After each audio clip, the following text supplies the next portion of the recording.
Good morning, resellers and thrifters. I was trying to see if I could actually drink my coffee and hold my camera up because I just didn't feel like getting my tripod and lights and all of that out. So it's Sunday morning. I'm enjoying this, oh, it's so good. French vanilla coffee from Aldi's. I never used to be a coffee drinker, like at all. I didn't even drink coffee. We would all go out to breakfast, if I was with a group, and I'd order juice or water or something. And just in the past few years, I have like been turned on to coffee and I absolutely love it. It started a little bit with my kids being here in the summers. So they were young, like 7 or 8, and they had all these early morning activities, like summer camp and horse camp and zoo camp, or just we did college for kids with them, all these really fun activities, but it entailed getting 3 or 4 or sometimes 5 or 6 if the nieces and nephews were here up early, and I started doing coffee. That was kind of the beginning of it. I still wasn't like a regular coffee drinker, but man, now I do it just to enjoy it. I'll sit out in the morning with my cup. I love collecting like cool coffee cups. I mean, I just totally embrace the whole coffee culture thing. So here I am enjoying my coffee, and I have a great video on how to thrift if you don't have a lot of time, if you're not a full-time reseller. Some of us who do full-time reselling, we have maybe hours to spend, and of course we're going to find some great bolos or be on the lookouts or real treasures. How can you do that same thing? How can you find really great items if you don't have a lot of time to thrift? What if you are, you have a half an hour in between appointments, you have a 40-minute lunch break, you have, maybe a little bit less than an hour while one of your children is at baseball practice, something like that. How do you do that? So I have 9 tips here. I couldn't quite get to 10, but I have 9 really great tips. So stay tuned, and good morning, everybody. Okay, tip number 1 is to go to the same thrift store all the time, regularly, or thrift stores. So if you know you're going to be in a certain area, go to that same store over and over again. I know it sounds a little bit counterintuitive because there's this urge, this kind of fun, adventurous spirit in a lot of us as resellers that we want to go to new thrift stores all the time. But if you don't have a lot of time, your best bet is to go back to the same thrift store. You get to know things over and over again. So for example, you'll see the shoes on the shoe rack, you'll see the new shoes that have come out, and you'll be able to just whip through it because you'll gloss over the items that are already there, that have been there, that you've seen before, and your eye just automatically goes to the new items. So to me, that's the number 1 best tip. I think that it really helps you to streamline what you're looking for. It helps you to go quicker. So go to the same place over and over. If there's a thrift store near your dance class for your daughter and you're dropping her off, that kind of thing. If there's a thrift store near where you work, if there's one on the way home from work, that sort of thing, on your commute, go regularly and go to the same one. So that's number 1. Okay, number 2, when you first walk into the store, do an overview, quick overview. Don't get bogged down. So you do want to walk through the entire store, pick up a cart. That should be on the tip list. You automatically get a cart just because you're going to be there for a short period of time. Don't get caught needing to go back and pick up a cart. So pick up the cart and do a quick overview of the store. You might see something pop out at you. I saw this $180 bolo jacket. It was on the front of the rack. It was in the back of the store.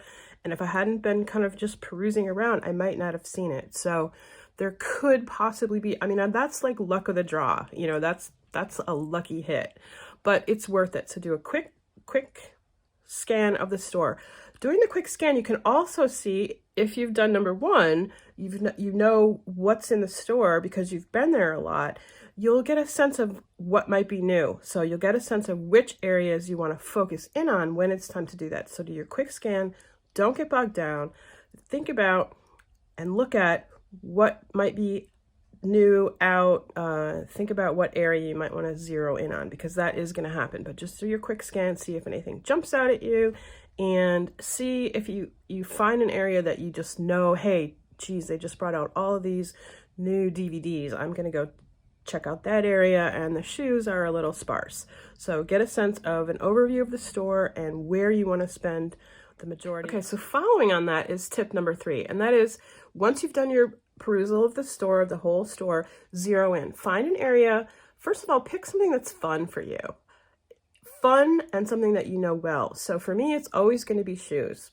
Go to that area and take a little bit deeper look into them. Pick the shoes up. You're not just perusing now. Now you can pick things up, turn them over, look at the prices, feel the quality of the items, whether it's books, jackets, hard goods area. Go to the one area and look through that particular area. So zero in. That's tip number 3. Okay, tip number 4. Now you might not be able to do all of these in one go, but tip number 4 is a really good one. Tip number 4 is to look for new merchandise on new racks. So if you're allowed, now luckily at my thrift store, I'm able to pull things right off the brand new racks that are setting out. So if I'm looking at clothing, for example, the brand new racks that come out are going to be number 1 on my list if I don't have a lot of time.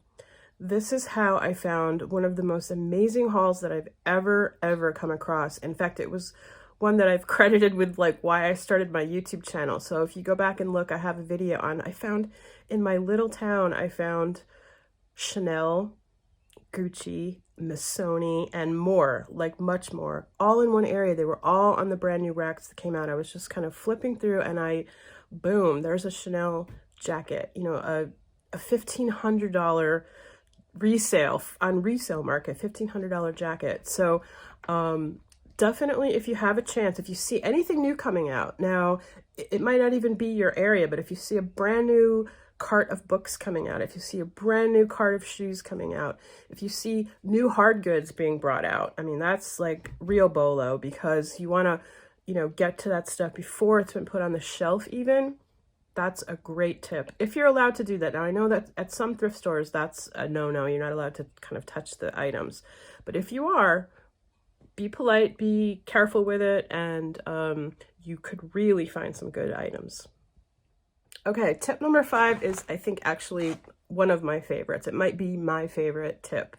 And that is to choose one area, one small area, and go through it in depth. So it's the opposite of, if you don't have a lot of time, somehow the urge is just to kind of keep skimming, to do, the skim that you did at the beginning, just to keep skimming and keep looking for things that pop out at you, because you feel like, well, I'm going to go through this one rack. What if I don't find anything?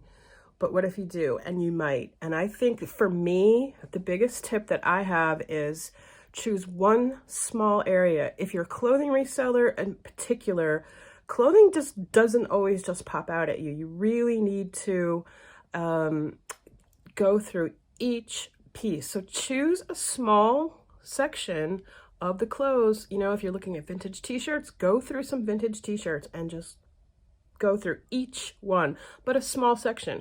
Now there's racks upon racks upon racks of clothing in these thrift stores, right? And you feel like, oh, I'm just missing out. What if I should you've already done that. You've done your perusal around the entire store. Now it's time to dig in, go through a small section. You might have time to only go through, 40 pieces or 50 pieces, whatever it is, but go through them one by one. Something could be in there. I can't tell you the number of times that's happened to me. I have this really cool t-shirt that I'm listing for $50. This was in this small chunk. Another time I was traveling through to go see Mike. I had 30 minutes at this thrift store, and I just went through the coats. That's it. I didn't look at anything else, and I found an Escada coat. Escada is a huge luxury brand. So I picked coats. They were on sale, so I picked coats. I went through the coat rack one by one by one by one, rather than skimming around and looking at, okay, let me quick peruse the jeans. Let me quick peruse the vintage t-shirts. It really is much more helpful. This is a great tip. So I know it's hard to follow. It's hard for myself to follow sometimes, but it really will you have more of a chance. I mean, this is all luck and chance, right? It's treasure hunting, it's gambling, it has all of the hallmarks of those kind of fun, you're looking for an exciting, fun find. And I think that you're much more likely to have a fun find if you take a small section and dig through it.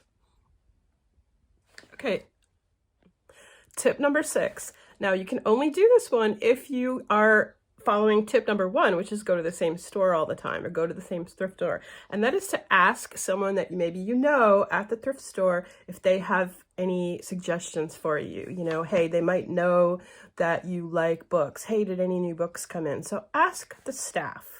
The staff knows what they've got, right? I don't always follow this one, but it is a good tip, and I know other resellers who do this.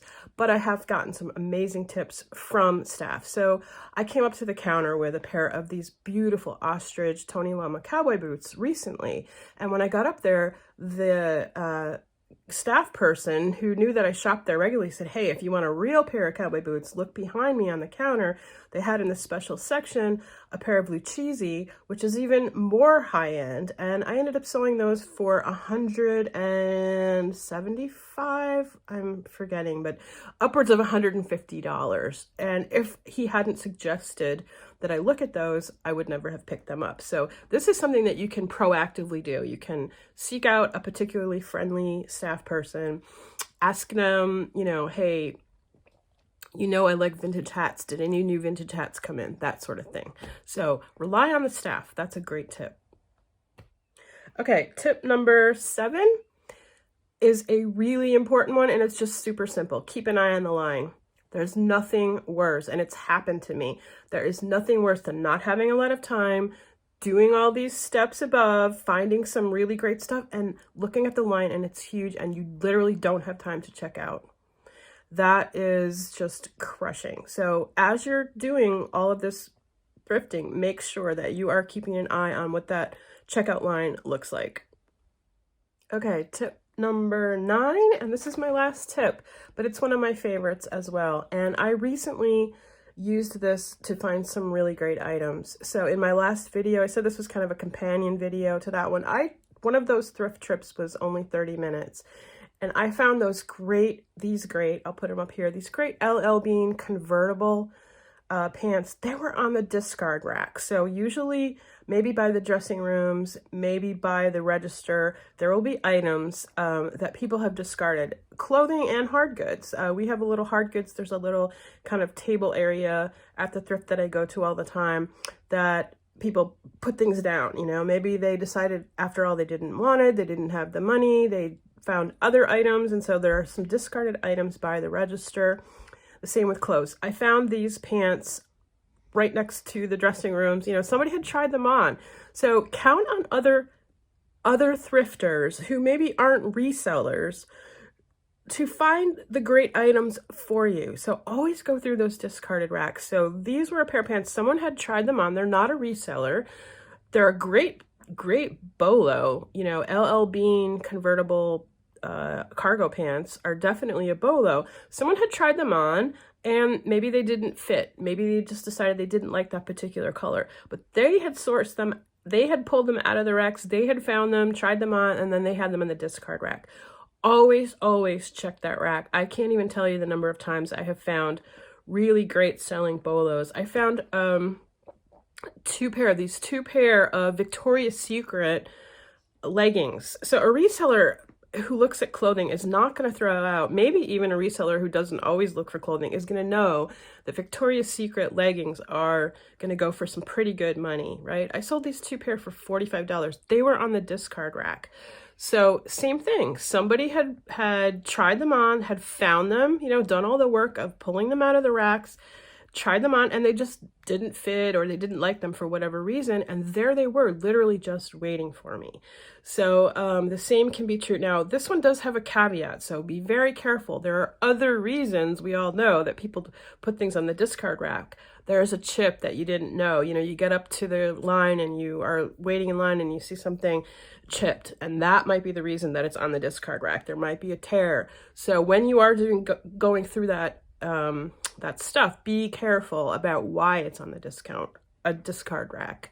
So usually that's by the register on the way out. Always a great place to look. So those are my 9 tips for how to find really great stuff in a very short period of time. You're not going to have time necessarily to use all of those tips on one trip, but I do believe that you can find really good resale items of value in very short periods of time. So happy thrifting, everybody. Thank you guys so much for watching. I really appreciate it. So I hope you can thumbs up and subscribe if you like reseller content. Thank you. Okay, guys, I have a surprise. I have a number 10. I just, I made my notes and I just forgot to write this down, but it is one that I think is important. So it's a bonus, but it's number 10. Be willing to go outside of your box, right? Be willing to go outside of what you normally look at. If you don't have a lot of time and you don't normally look at sporting goods, for example, but you see a new rack of sporting goods coming out, be open to new items. You have your phone with you. You can easily comp things. So even if you're not an expert on a particular item, none of us are experts on everything or even anything really, right? We can Google Lens, use all of your comping tools at your disposal. We're so lucky that we have all of these. I've been doing this for a very long time, way before there were smartphones out there, and you just had to guess. You had to go on like gut instinct. So use your comps, but be willing, to go out, think outside the box. Look at items that you might not necessarily otherwise look at, because that might be where you're going to find your great bolo this particular day. So, okay, that's it. See you soon.